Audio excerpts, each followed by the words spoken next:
नमस्ते, मेरा नाम है हिरन लाली और मैं हूं दक्षिण कोरिया का निवासी। हमारे चैनल कोरिया का लाला में आपका स्वागत। मेरे हिरन के चलो, मुझे पता है आप सब लोग अच्छे होंगे, उम्मीद के हिरन में होंगे और किसी और दीप के प्रतीक्षा में होंगे, जिसको हम हिंदी में दीपावली महोत्सव कहते हैं। हाँ, मैं चाहता हूं कि आज के इस उत्सव के दिन आप सबके गृह में प्रसन्नता का आगमन हो और आपके सभी घरों में, परिवार में शुभ लाभ हो, जिसका अक्षर हर भारतीय के घर में लाल अक्षरों में लिखा होता है। तो आज के इस वीडियो में, जैसे टाइटल पढ़कर आप लोगों की जहन में यूं बात तो घुस गई होगी कि मैं अपने इंडिया में मनाए हुए दिवाली के अनुभव शेयर करने वाला हूं। तो आओ यार, शुरू करते हैं बिना किसी हिरण के। तो देखो, वैसे इंडिया में फेस्टिवल तो कई प्रकार के होते हैं, लेकिन मेरे फेवरेट फेस्टिवल की अगर बात की जाए तो मैं दिवाली को ही चुनूंगा। क्योंकि होली में भी बहुत मजा आता है, लेकिन उसमें थोड़ा बहुत ऐसा होता है ना कि कपड़े गंदे होने के चांसेस रहते हैं। लेकिन दिवाली में ऐसा होता है कि एक तो ऐसा होता है ना कि पूरे माहौल इतने खूबसूरती से सज जाता है और खास करके लोग हर जगह नाच रहे होते हैं, गा रहे होते हैं, और फिर उसके दिवाली के आगे पीछे आसपास इतने सारे छोटे बड़े उत्सव भी आते रहते हैं ना, इसको देखकर ऐसा लगता है कि हाँ, हम किसी महोत्सव में अपने कदम रख चुके हैं। और यह संयोग की बात है कि दिवाली के टाइम पे 2016 से 2017 तक दिवाली के महीने में हम दिल्ली में अपने एक दोस्त के घर पर रुके हुए थे, और तब ऐसे वो पटाखों को लेकर इतने कोई रोक टोक वगैरह नहीं था। वैसे इसको लेकर अभी भी विवाद बहुत जारी है कि मतलब दीवार पे ये फोड़ना चाहिए, नहीं फोड़ना चाहिए। देखो, मैं तो इसके बारे में कुछ नहीं बोलूंगा, लेकिन मैं पर्सनल अनुभव के हिसाब से बात करूं कि अगर दिवाली में इवन मैंने भी बहुत पटाखे फोड़े हैं। इवन दिल्ली में जो घर का स्ट्रक्चर होता है, जो दिल्ली में रहते हैं उनको तो पता होगा कि नॉर्थ इंडिया में घर का स्ट्रक्चर कैसा होता है। ये जो छत होता है ना, जिसको हम वैसे अपने मोहल्लों के साथ, अपने पड़ोसियों के साथ शेयर करते हैं, तो वैसे नॉर्मली बंद रहता है, लेकिन जब दारू पार्टी होती है और दिवाली जैसे महोत्सव आते हैं तो छत खुल जाती है। किसके लिए? या तो जश्न मनाने के चक्कर में, या डांस करने के उत्साह से, या फिर सबसे बढ़िया चीज दिवाली पे पता है छत किस लिए खुली जाती है? ये जो रॉकेट होता है ना, जो मुझे नहीं पता आप लोगों में से कितने लोगों को यह बात पता होगी, लेकिन मेरे को पक्का यकीन है कि इंडिया में जो रहते हैं उनको कम से कम इसके बारे में तो जरूर से पता ही होगा कि रॉकेट नाम का एक पटाखा रहता है, जिसको आप अपने घर के अंदर तो कटाई नहीं जला सकते, कटाई नहीं फोड़ सकते।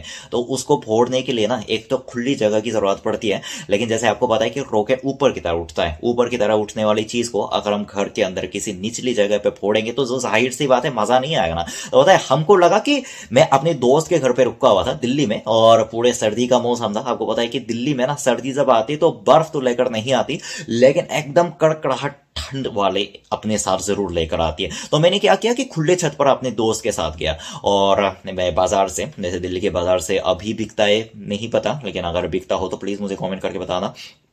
लेकिन 2016 में खरीदे हुए पटाखों के साथ, स्नेक के साथ, रॉकेट के साथ मैं ऊपर चला गया। हाँ, मतलब आसमान के ऊपर नहीं, छत के ऊपर की बात कर रहा हूं। छत के ऊपर चला गया और पूरे युद्ध छिड़ने की मैंने पूरी तैयारी की।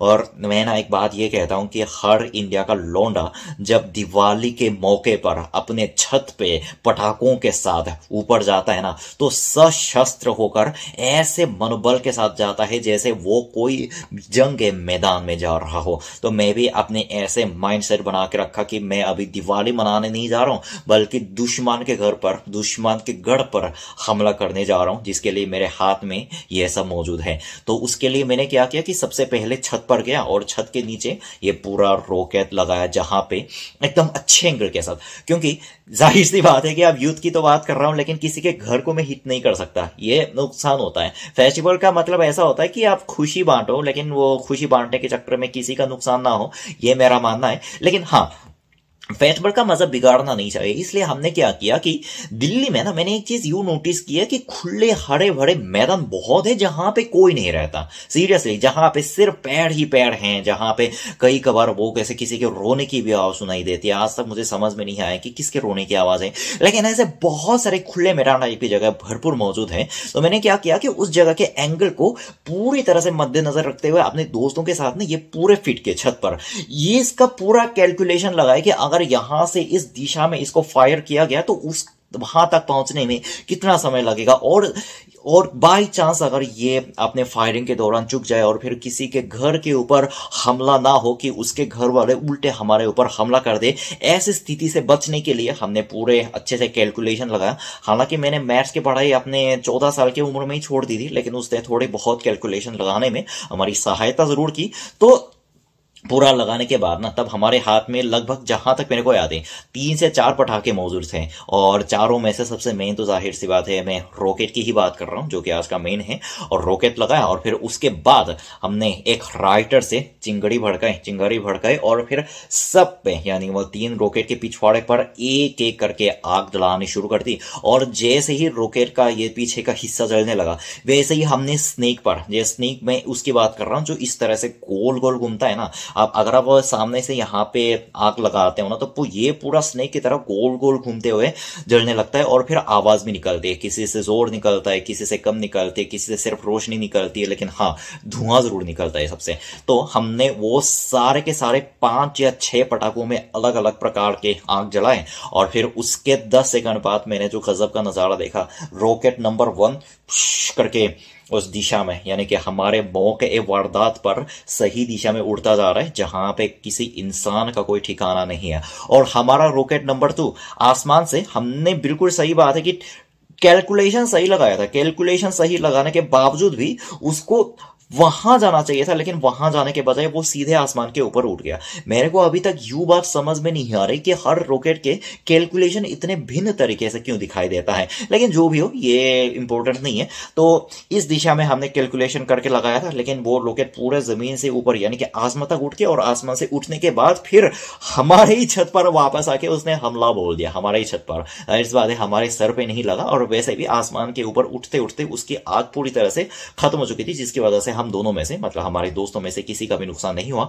और तीसरा रॉकेट के साथ ऐसा हुआ कि वो अपने मौके वारदात पर, यानी कि अपने हमले के टारगेट पर जा ही रहा था कि बीच में ना, शायद हो सकता है कि वो बीच में आसमान में तब वो महायुद्ध छिड़क गया हो, किसी और रॉकेट ने आके उसको फिर टक्कर मार दी हो। कई तरह की संभावनाएं हो सकती है। इन सारी संभावना को मद्देनजर रखते हुए मैं कहूंगा कि उसको आसमान से किसी और रॉकेट के माध्यम से फिर उड़ा दिया गया। हाँ, तो वह हमारे हमले वाले स्थान पर पहुंचने में जाहिर सी बात है विफल रहा और वह नीचे के सड़क पर गिर गया। तो मैं संक्षेप में यह बताऊं कि हमारे तीनों रॉकेट में से जो फायर किए गए 3 रॉकेट में से एक ही रॉकेट ऐसा है जो हमारे हमले वाले स्थान पर, यानी कि निर्जन फॉरेस्ट या फॉरेस्ट कहूं, मैदान कहूं, कुछ भी कहूं, ऐसे खाली जगह पर पड़कर वो पूरे शायद जलकर राख हो गया। और उसके साथ साथ हमारे स्नेक नीचे अपना काम तो बखूबी निभा ही रहे थे, ऐसे आवाज निकलती है। और पता है, मैंने गली में ना दिल्ली के लोंडों को पटाखा फोड़ते हुए देखा है। मेरे को कतई यूं समझ में नहीं आया कि इतनी छोटे पटाखों में इतनी बड़ी आवाज आखिरकार आती कहां से, यानी कि बनाने वाले पता नहीं पटाखों के अंदर ऐसे क्या जादू कर दिया कि इतने छोटी, मतलब सही में ना एक उंगली के बराबर उसके आकार है, उसके आकार में से इतनी बड़ी आवाज निकलती है। मुझे सही में ऐसा लगा कि किसी ने गोली फायरिंग कर दी है। मैंने जब दिल्ली में ना दिवाली के पहले पटाखे की आवाज सुनी तो सीरियसली मुझे लगा कि कहीं पे कुछ फायरिंग हो गया, लेकिन किसी को कोई भी डर नहीं है, मतलब किसी का कोई रिस्पॉन्स नहीं। तो मैंने रिक्शा में साथ में बैठे लोगों से पूछा कि कोई फायरिंग हो रहा है क्या, तो बोला कि अबे दिवाली है भैया, पटाखे फोड़ रहे हैं। तभी जाके मुझे पता लगा कि बंदूक की आवाज में ना, बंदूक की गोली की आवाज में और दिवाली में फटने वाले पटाखों की आवाज में कोई खास अंतर नहीं है भैया। हाँ, कोई खास अंतर नहीं है। तो इस तरह से हमारा सिलसिला रात के लगभग 12-1 बजे तक चलता रहा। 12-1 बजे तक चलने के बाद जब हम नीचे आ रहे थे तो आपको पता है, दिल्ली के सर्दी में जब पूरा चांद उठता है ना तो पूरा कोहरा बिछड़ जाता है, तो पूरा कोहरा बिछ जाता है। और फिर कोहरे के बीच में जो पटाखे की जो खुशबू होती है ना, पटाखे की खुशबू जिसको सूंघने पर हमें ऐसा महसूस होता है कि हम अभी भारत के धरती पर हैं, उसने पूरे मेरे जहन से लेकर मेरे पैर तक झकझोर कर रख दिया। और फिर उस रात हम बहुत अच्छी नींद सोए। तो बस यार, आज के वीडियो में इतना ही। मैं उम्मीद करता हूं आप लोग दिवाली अपने तरीके से बहुत एंजॉय करो। दिल्ली में करो, यूपी में करो, मुंबई में करो, कहीं भी करो, मतलब ये इंपॉर्टेंट नहीं करता। बस फेस्टिवल की खुशी सब में जारी रहनी चाहिए, बरकरार रहनी चाहिए। मैं वापस आऊंगा और मजेदार वीडियो के साथ। तब तक क्या करना है, सावधान रहना है, सुरक्षित रहना है, सीखे को सबक सबको। जय साउथ कोरिया, जय हिंद।